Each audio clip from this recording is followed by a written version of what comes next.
Hi there, South Fellowship. This is Ryan Paulson, lead pastor here, and coming to you with our video on Matthew chapter 7, verses 1 through 6.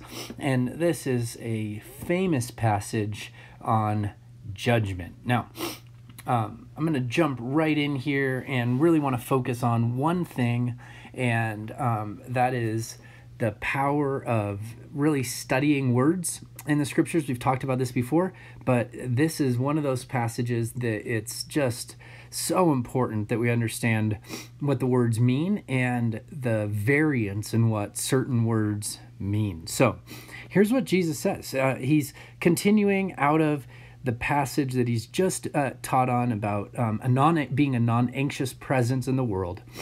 And here's what he says. Do not judge, or you too will be judged. Now, there's a number of issues with this idea. I'm sure you've heard this phrase, do not judge, and you've heard it thrown around. Maybe somebody threw it against you at one point in time, or you've heard somebody say to another person, hey, don't judge me, don't judge me. Doesn't the Bible talk about that? Well, it absolutely does. And it's Jesus in the Sermon on the Mount. It's his teaching, do not judge. It's the word krino in the Greek.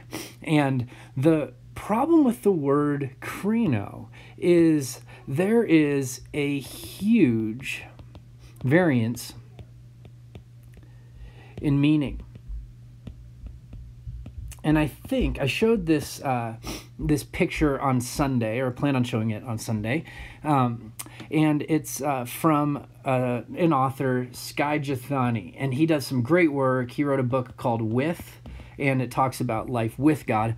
But here's what he does. He points out for us, or helps us see, the way that the word judgment is has a variance of meaning in the Scripture. First, it can mean to discern.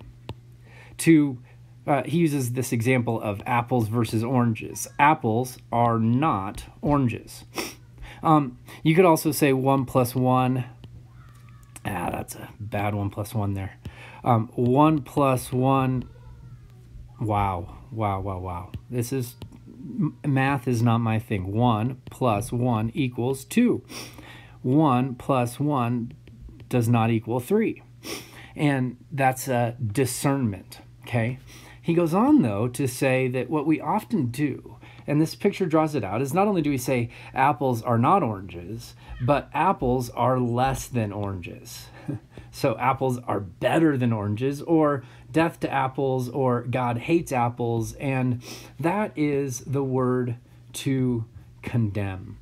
Now, this word in the Greek, the word krino, it literally, judgment, we translated judgment, or to condemn, or to discern, literally just means to separate.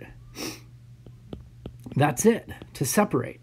And to separate one thing from another.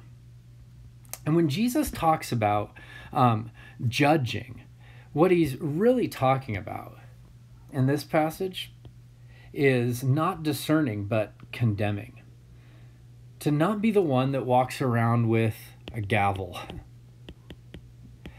To instead be somebody who walks around with a flashlight and is actually a life-giving presence in the lives of others. See, when we judge in a sense and condemn, let's use red here, and condemn, that brings death to people,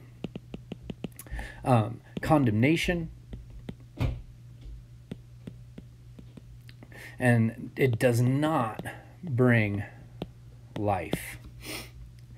But discernment does have that ability to bring life to somebody in a way that helps them see what's going on, and the way that their lives are not experiencing the joy of Jesus, but the fracture of shalom. It's helping to point that out in the lives of others. And so Jesus goes on, and let me fly through this, because that's the main thing I want to do is say, listen, there's this huge variance of this word judgment. In 2 Corinthians, if you read this, 2 Corinthians, or actually 1 Corinthians 2, starting in verse 15, but read 16 also. We are called to judge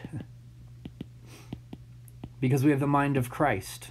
We're called to judge. We're called to discern what's right and what's wrong, and we're called to live in a way of righteousness. It goes, that's a theme that carries its way all through up until chapter 5, where they're called to judge and to cast out a person from the community of faith who's sleeping with his mother-in-law. They're saying, like, you've got to identify that as wrong, but you don't judge them in the sense of condemnation. You hand them over to God, who will judge rightly and work towards restoration in their lives and in the lives of others.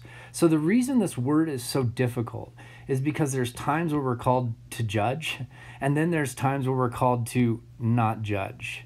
And we have to discern what's going on in each of those cases, even though they use the same word. Okay, so what I want to do is read through this with the practical lens of why shouldn't we judge? And I'm going to do this in the message too, but this is just a quick reminder for us. So why not? Why not live as the judge? Condemning, being the moral guardian for others, etc. Why not judge? Well, Jesus is going to point out a few things. First, he says, you too will be judged. For in the same way you judge others, you will be judged. With the measure you use, it will be measured against you. The best way to be judged by others is to be judgmental. Judgment begets judgment. Someone who's judgmental, most likely, Jesus is saying, will have other people who are extremely critical of them. It's just a natural part of life. Jesus is saying this is wisdom. He says this, secondly, why do you look at the speck of sawdust in your brother's eye and pay no attention to the plank in your own eye? How can you say to your brother, let me take the speck out of your eye, when all the while there's a plank in your own eye? You hypocrite. Here's the second thing. We could all be judged for something. All of us could be judged for something. And so what Jesus is saying is judgment is hypocrisy. It doesn't, it's a reflection of our soul that we don't recognize our own sin. And he says, man, that's not going to get you anywhere. And so finally he says, first take the plank out of your own eye, and then you'll be able to see clearly to remove the speck in your brother's eyes. Here's his last thing, misperception. Often when we judge people, we're wrong. We're wrong. We're judging them for something that may or may not be right or wrong, or something that Jesus isn't casting judgment on them for. And so Jesus gives us these 3 reasons to not be judgmental. First, it's going to come back on you. Second, you could be judged for something. And third, most likely you're not seeing the situation right, because we have a hard enough time understanding our own motives, more or less understanding the motives of others.